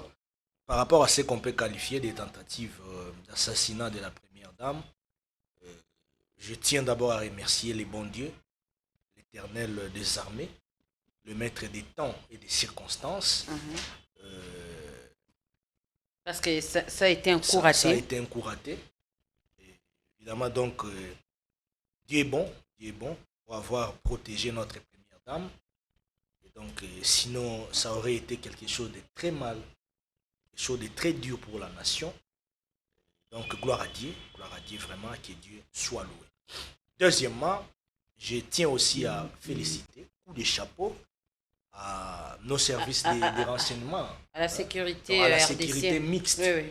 entre RDC, donc le service de renseignement mixte de la RDC et de Washington, pour avoir été aussi beaucoup plus souple, plus souple, et puis avec cette spontanéité dont on fait montre nos services de sécurité, dont on fait montre nos services de sécurité, j'allais dire, parce que ce n'était pas quelque chose de facile, vous voyez, c'était déjà un coup bien ciblé, mais ça n'a pas tenu, gloire à Dieu. Voilà, évidemment, courage à la première dame, beaucoup de courage. Je pense que c'est des histoires qu'on pourra encore revivre, mais avec le professionnalisme de notre service de sécurité des renseignements, je pense qu'ils font un bon travail. Est-ce qu'avec cette réalité, rapidement, Armand Moukoulou, on peut dire que la relation entre la RDC et le Rwanda est arrivée à un point d'antagoniste de non-retour? Non, mais nous sommes dans une position mythique. Hein? Donc le combat est devenu... Le combat est non seulement diplomatique, non seulement militaire, mais nous sommes maintenant sur un front spirituel et puis mystique. Oui. Comment ça? Donc, mais oui, tous les coups sont permis maintenant là. Parce que déjà nous gagnons des pions. Hein? Nous gagnons des pions sur les Rwanda, sur le plan diplomatique. Vous voyez, avec la diplomatie agissante du président de la République, dans les concerts des nations, aujourd'hui la RDC a pris une place de prépondérance par rapport au Rwanda. Comprenez avec moi. C'est la raison pour laquelle vous allez voir les démarches diplomatiques du président de la République aboutissent généralement à des sanctions contre les Rwandais. On renforce des mesures disciplinaires, des sanctions, que ce soit économiques, militaires et financières contre les Rwandais. Et vous voyez sur le plan de communication politique, Kagame a perdu même des pédales. Kagame, d'autres fois, dorénavant, on voyait un Kagame qui se voyait comme très puissant, Kagame qui se disait avoir un grand lobbying sur le plan international, Kagame qui gagnait presque tous les procès des relations internationales, qui était en tout cas mieux représenté sur le plan international. Mais aujourd'hui, avec la diplomatie du président de la République, agissant, vous sentez que Kagame aujourd'hui est mis contre nous, est mis vraiment contre nous. Et donc, c'est quelque chose qui ne va pas arranger les Rwandais. Les Rwandais aussi à son côté, comme un pays responsable, mais bien que dans les mal, s'organisent, multiplient d'autres stratégies nocturnes, ouais, pour nuire à la sensibilité intérieure, mais aussi extérieure, et même toucher atteinte à des vies humaines, des hautes personnalités du pays. Et donc, je pense qu'avec cette façon de faire les choses de notre service des renseignements, je vois déjà nous sommes dans les bons. Et donc, je tiens vraiment à présenter mes sincères félicitations à nos services de renseignement. Et beaucoup de courage à la Première Dame. Nous sommes derrière notre Première Dame. Elle doit comprendre qu'il y a aussi la population congolaise qui est derrière elle. Elle doit comprendre qu'il y a aussi les dieux de nos ancêtres, hein, qui sont derrière elle. Elle doit comprendre qu'il y a Dieu, il y a Seigneur Jésus-Christ qui est derrière elle. Merci. Et rien du mal ne va arriver à notre Première Dame. Nous avons besoin d'elle. Elle doit être là. Il faut à Nouna, Simbanzete, la présidente Tshisekedi, évidemment. Voilà. Bongunda Pouyou, comment avez-vous accueilli cette nouvelle de tentative d'assassinat de la Première Dame de la République? Je vais répondre, mais je vais me débrouiller pendant le peu de temps que j'ai. Allez-y. Essayer de rencontrer mon frère. Je tiens à rappeler ici que le président Bahati Lukwebo, à qui moi je dois beaucoup de respect, oui, parce qu'il fait partie des icônes de notre politique, il était avec Kabila. Il a quitté Kabila, que je sache, pas pour des raisons de cause nationale. Il a quitté Kabila parce qu'il y avait un problème de quota au niveau des répartitions de postes, n'est-ce pas, conformément au poids politique des différentes formations politiques de l'époque. Il a été mécontent. N'est-ce pas? Il a été mécontent. Il avait de viser sur le perchoir du Sénat, n'est-ce pas? Ce qui lui a pas été donné, et donc, par voie de conséquences, il a pris ses distances. Voyez-vous? Et ça, c'était le début de sa séparation avec le président honoraire Joseph Kabila. Là, c'est une précision. Deuxième précision, c'est que nous tendons vers la fin du deuxième mandat du président de la République. Du coup, il devient trop regardant, surtout avec l'histoire des changements des constitutions. Il faut Comment préciser, ça, trop regardant? Trop regardant. Il faut préciser une chose. Le président de la République a dit que la constitution que nous avons, c'est une constitution des belligérants. Voyez-vous? Et qu'il était possible d'envisager son changement à travers, notamment, la mise sur pied de d'une commission, etc., etc. Monsieur Modeste Bahati, lorsqu'il dit que le Congo n'a pas un problème de texte, le Congo a un problème d'hommes, n'est-ce pas? Complété, il l'a toujours dit. Effectivement, je suis tout à fait d'accord, mais on se retrouve face à des discours opposés. On se retrouve face à des discours opposés. L'un pense que la constitution que nous avons, n'est-ce pas, est une constitution exogènes venus de l'étranger, par des étrangers, des belligérants, etc.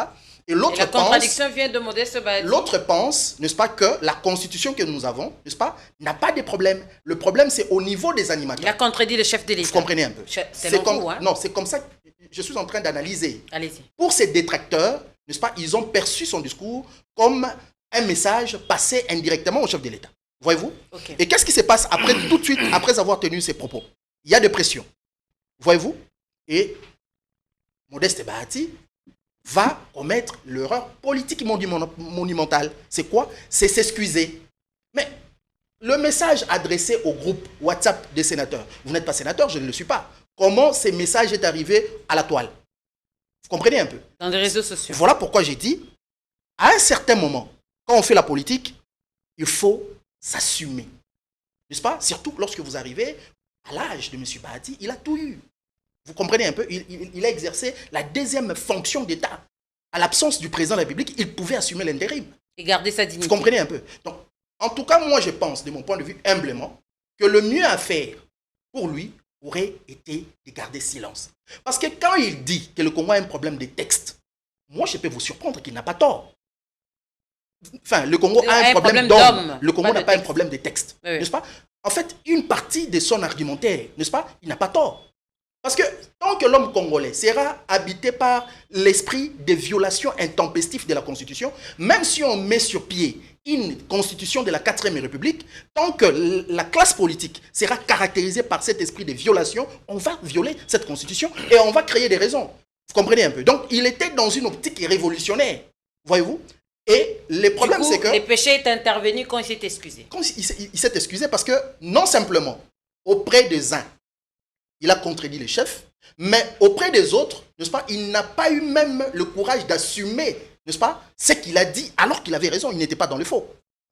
Vous comprenez un peu? Mais vous avez su, pour ne pas vous couper, hein, excusez, vous avez suivi son... Vous m'aviez fait preuve de la leçon de moralité. Non, bon, je vous complète. Ouais. Vous avez suivi quand même son interview accordée à un média, à l'un de vos confrères, je crois. Allez-y. Après sa démission. Allez-y. Il ne sait pas dédier. Donc, en réalité, moi, je l'ai suivi. Moi, je l'ai suivi personnellement. Il dit... Il ne sait pas contredire. Il dit, après sa démission. Il dit, le problème, c'est qu'on n'a jamais eu le temps de discuter sur ça, n'est-ce pas? Vous sentez que la personne cherche à se rattraper. Vous comprenez? Madame Ngala Mouloumé, vous ne pouvez pas avoir plus que ce que vous avez. Il arrive à un certain moment de la vie, lorsqu'on acquiert des responsabilités, on acquiert des richesses, que vous puissiez comprendre que la seule chose qui vous reste, après avoir tout acquis, c'est vous-même. Okay. Vous comprenez? Restez égal à vous-même.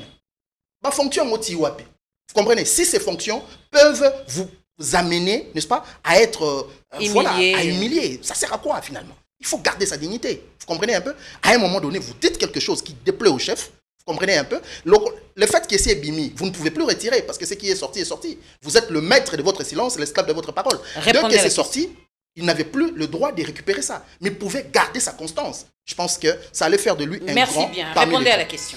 Bon, je pense qu'il y a toute une maison civile, n'est-ce pas, au niveau de la présidence de la République. Et nous avons la garde républicaine qui a, entre autres, comme mission de sécuriser, n'est-ce pas, la famille biologique du chef. Pourquoi? Parce qu'on sait que lorsqu'on est chef, on dirige le pays, on peut ne pas vous atteindre physiquement, mais on peut vous atteindre par vos proches. Okay. Voyez-vous? Et qui de mieux, même tout homme public, comme, même vous là, même moi, même voilà, madame. Qui de mieux comme sa femme. Vous comprenez un peu? Donc, la première dame. Voyez-vous? Je Je pense que les enquêtes sont en cours, hein, que je sache, n'est-ce pas?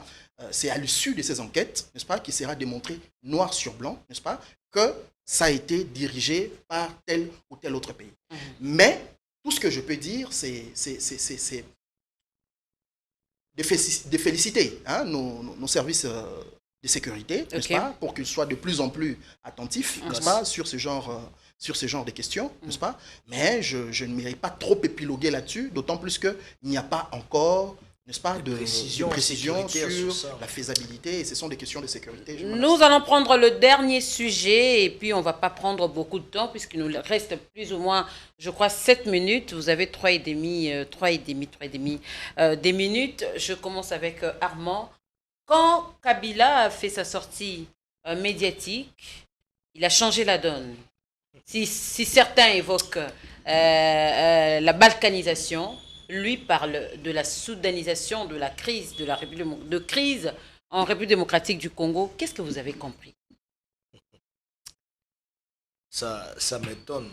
Ça m'étonne parce que, bon, je sais pas, mais je me rends compte que Joseph Kabila, presque toutes ses sorties médiatiques sont des ratés. Je sais pas pourquoi dites-vous cela? Une sortie médiatique vraiment ratée. Un ancien président de la République n'a pas seulement des obligations, mais au-delà des obligations, un ancien président de la République a un devoir patriotique. Vous comprenez avec moi? Il a un devoir patriotique. De par même la constitution de notre pays. Un ancien président de la République doit rester patriote. Lorsque je vois déjà Joseph Kabila, c'est lui le guide, c'est lui le chef suprême. Et tout ce qui se passe dans l'Est de notre pays, par moment, madame, je me réserve même de parler de Joseph Kabila comme ça. Et surtout que... Ce n'est pas quelqu'un de digne pour nous. Et surtout que... C'est pas un modèle, c'est pas quelqu'un pour qui moi je peux commencer à énumérer... je sais pas, à donner mon argumentaire ici. Et surtout que Kagame a toujours clamé que la guerre au Congo, c'est entre les Congolais. Et l'intervention de Kabila est intervenue juste après une réunion où il fallait où Kagame a signé des accords. Il fallait qu'il puisse déjà commencer à quitter certains territoires congolais ou certaines villes. Et au lendemain, on voit Kabila faire sa sortie médiatique et parler de la soudanisation comme s'il s'est positionné déjà en élément pour dire que la guerre était entre vraiment Congolais, il affirmait. Donc aujourd'hui, on peut dire que Kagame peut partir, mais la guerre va rester, ça sera maintenant entre Congolais. Ça ne serait pas ça de cette réalité que Kabila a évoqué, cette soudanisation. Kagame fait comme s'il avait pris une bonne volonté. C'est comme s'il a manifesté une bonne volonté de commencer à quitter des territoires où les Rwandais avec ces supplétifs de FCM 23 ont occupé, ainsi de suite. Non, ce n'est pas question d'une bonne volonté provenant de Paul Kagame ou manifeste de Paul Kagame. C'est conformément à la résolution 2773 du Conseil de sécurité des Nations Unies. La résolution où on insistait déjà sur le fait que donc toute la rébellion là, donc toute l'agression là, donc les Rwandais, ces supplétifs de l'AFCM 23 devraient déjà quitter le sol congolais depuis très longtemps. Et le professeur Bahat Lukwebo a insisté même là-dessus lors de sa conférence de presse. Parce que l'impression c'était quoi? Vous voyez l'agresseur avait manifesté un comportement comme si Goma, Bukavu, les partis occupés devenaient déjà un acquis. Oui. Donc comme ils sont là, ils gouvernent, ils sont en train déjà de faire tout ce qu'ils peuvent faire là. Pour l'agresseur, c'est déjà un acquis, ils peuvent continuer comme ça et vous restez là avec votre Kinshasa et d'autres provinces. Vous voyez avec moi?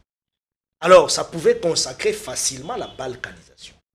Vous comprenez avec moi? D'où il fallait que la communauté internationale prenne cette situation au sérieux. Et donc, lorsque Paul Kagame, avec sa bande là, la bande de les guides, AFCM 23 consort, commence déjà à quitter les localités où les tribus, ou soit les endroits où occupaient les rebelles. Donc c'est conformément à la résolution 2773 du Conseil de sécurité des Nations Unies. Et c'est par là même, j'ai trouvé aussi mal, j'ai pris très mal la sortie médiatique de Joseph Kabila. Comme vous l'avez dit, ça vient juste après cette technique de comportement de Paul Kagame et nous voyons Joseph Kabila. Ça vient confirmer la congolité, s'il faut le dire. Donc, moi je pense que Joseph Kabila doit revoir sa façon de faire les choses. Je pense avant tout, si réellement il est congolais, nous savons qu'il est congolais, il a été président de la République, il doit se comporter en homme digne. Ce qu'il fait là, ce n'est pas digne. C'est Kabila qui est derrière les M23, c'est Kabila qui est en connivence avec Paul Kagame, c'est le Kabila, tout. Et donc moi je pense que même sur le plan international, Kabila a perdu même la toute petite crédibilité qu'il avait comme ancien président de la République. Ce qui n'arrange même pas son parti politique, c'est ce qui met en difficulté même le PPRD, Merci ce qui bien. met en difficulté même son image sur le plan international. Merci C'est un ancien bien. président de la République. Bongunda Et donc, Pouyou. c'est un comportement qui n'est pas tout à fait correct avec la dignité humaine d'un ancien président de la République. Merci bien. C'est Bongunda pas correct. Pouyou, qu'est-ce que ça vous a fait de suivre qu'est-ce que ça vous a fait quand vous suivez un ancien chef d'État de la République démocratique du Congo parler de la soudanisation des crises en République démocratique du Congo, bien qu'il a soutenu sa thèse en disant qu'il n'en parle pas sur la forme de partition de pays, mais plutôt pour essayer d'avertir le peuple congolais de cette crise profonde pour qu'il puisse hausser les tons pour que nous ne puissions pas tomber sur ce qui est arrivé au Soudan. J'aime votre question parce que vous nuancez en même temps. Il est vrai que Kabila, comme ancien président de la République, il est astreint à un certain droit de réserve sur certaines questions. Ok. Là, c'est vrai. Mais moi, je n'aimerais pas commenter ces propos sur base d'un fanatisme triomphaliste, vous comprenez un peu, sans forcément comprendre le fond de ce qu'il a voulu dire. C'est quoi le fond? En bien ou en mal. Madame Ngala Mouloumé, pour des raisons pédagogiques, dans ces pays, à la veille, à peine à l'indépendance nationale, nous avons connu deux grandes sécessions. Nous avons connu la sécession katangaise avec Moïse Tshombe. Nous avons connu la sécession sud-Kasaï avec Mouloupoué, Kalonji. C'est-à-dire des provinces qui se sont non simplement autonomisées, mais déclarées un État. Juste après notre indépendance. Ok. Vous comprenez un peu? Au point que, par exemple, si vous allez au Katanga, il y avait une banque centrale, ils avaient leur monnaie, n'est-ce pas? Ils avaient des formateurs, etc. Ça, c'est l'histoire politique. Et vous allez voir que Lumumba était en train d'insister sur ça, la balkanisation du Congo. Vous comprenez un peu? Donc, c'est un vieux démon qui ne commence pas aujourd'hui, depuis 60. Et c'est une évidence. Nous arrivons en 1997, l'AFDEL prend le pouvoir, le 2 août 98, il y a RCD et compagnie qui naissent, n'est-ce pas, etc. Certains partis sont occupés. Laurent Désiré Kabila sera assassiné, c'est Joseph Kabila qui vient au pouvoir en 2001. Accord global et inclusif, 2023, 2003, nous avons 1+4, l'accord, la constitution des transitions, 2006, nous avons la constitution actuelle. Constitution. Voyez-vous? Et on aura de mouvements rebelles à répétition. On va connaître CNDP, M23, etc. En réalité, qui n'étaient que de mouvements issus de l'AFDEL. OK? Mais l'histoire retiendra que lorsque Kabila est parti, le Congo avait 145 territoires. Là, c'est une évidence. Vous comprenez un peu? Le Congo n'était pas balkanisé. Alors que lui a trouvé le Congo balkanisé. Alors, lorsque vous lisez son discours, moi, je ne vois pas quelqu'un qui soutient la soudanisation. Parce que quand on dit soudaniser, ça signifie on se réfère au Soudan. C'est comme si on fait référence à la Somalie. Oui. Aujourd'hui, par exemple, nous avons Somaliland, qui est reconnu par certains États. C'est une évidence. Vous comprenez un peu? Kabila était en train de dire que la crise elle est profonde, n'est-ce pas? Et si nous ne prenons garde, nous risquons de vivre ce que nous sommes en train de vivre. Est-ce qu'il est en position de le dire? Si je peux chuter, nous pouvons vivre, n'est-ce pas, c'est que les Soudanais ont vécu. Vous comprenez? Ça, c'est le fond de sa pensée. Maintenant, politiquement parlant, moi, j'estime que c'est un discours indigeste. Pourquoi? Parce que dans les contextes actuels, ce genre de discours, vous savez, l'homme a toujours tendance de regarder là où on l'empêche. Vous comprenez? Donc, si vous voulez fédérer un peuple, vous devez éviter de pointer le point sensible, n'est-ce pas, négativement. Parce que quand vous dites, nous risquons de soudaniser le Congo, vous allez voir que dans tout ce qu'il a dit, les gens n'ont pas capté tout ce qu'il a dit, le fond de sa pensée. Les gens n'ont pas vu. Ils ont juste vu le mot soudaniser. Pourtant, il pouvait dire, n'est-ce pas, nous devons réunifier le Congo. Vous comprenez un peu? Il pouvait dire, nous devons conjuguer tous les efforts pour que le Congo reste un et indivisible, comme l'a dit Mobutu Sese Seko. Vous comprenez un peu? Ici, je ne suis pas en train de tirer sur Kabila, parce que j'ai une haine contre lui. Non. je suis en train de dire que bien que le discours soit bien dans le fond, n'est-ce pas, mais dans la forme, ça pouvait être habillé autrement. N'est-ce pas, au lieu de parler de soudanisation, n'est-ce pas, ce qui nous envoie à cet esprit diabolique de balkanisation qui remonte depuis toujours, n'est-ce pas, il pouvait plus mettre l'accent sur l'unité, n'est-ce pas, sur la construction d'une fraternité. Parce que quand on dit soudaniser, le message qui est caché, c'est quoi? C'est que le Congo sera éclaté en deux. Parce que Soudan a été éclaté en deux. Tout ce n'est à pas fait. quoi. Et lorsque vous regardez dans les réseaux sociaux, il y a certains qui n'hésitent pas pour montrer la carte du Congo divisée en deux.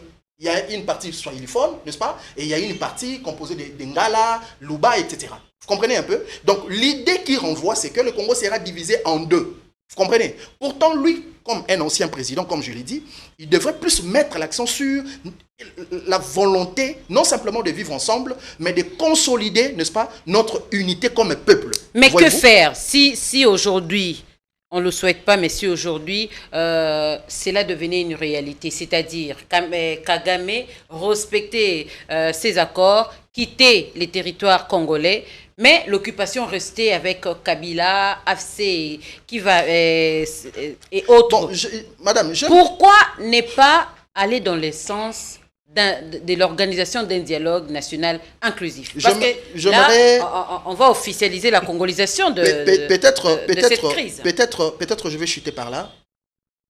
La seule personne habilitée à réunifier ces pays aujourd'hui, il ne s'appelle pas Joseph Kabila. Ok. Vous comprenez un peu? La seule personne habilitée à réunifier ces pays s'appelle Félix Antoine Tshisekedi Tshilombo. Vous comprenez un peu? C'est la seule personne habilitée à réunifier ces pays. Voyez-vous? Je vous ai toujours dit, madame, lorsque vous avez un ennemi qui utilise vos enfants pour vous atteindre, et de surcroît qui utilise l'un de vos généraux, parce que Kabila nous a dirigés, il a été général, il a dirigé le Congo, il connaît mieux le Congo. Voyez-vous? Et donc, il a des ramifications, tant au niveau interne qu'international. Vous comprenez? Moi, je pense que le président Tshisekedi, la menace de la balkanisation ne doit pas être perçue comme une chanson. C'est une réalité, c'est une évidence. Les gens veulent balkaniser le Congo. Vous comprenez un peu? Les gens tiennent à tout prix à balkaniser le Congo.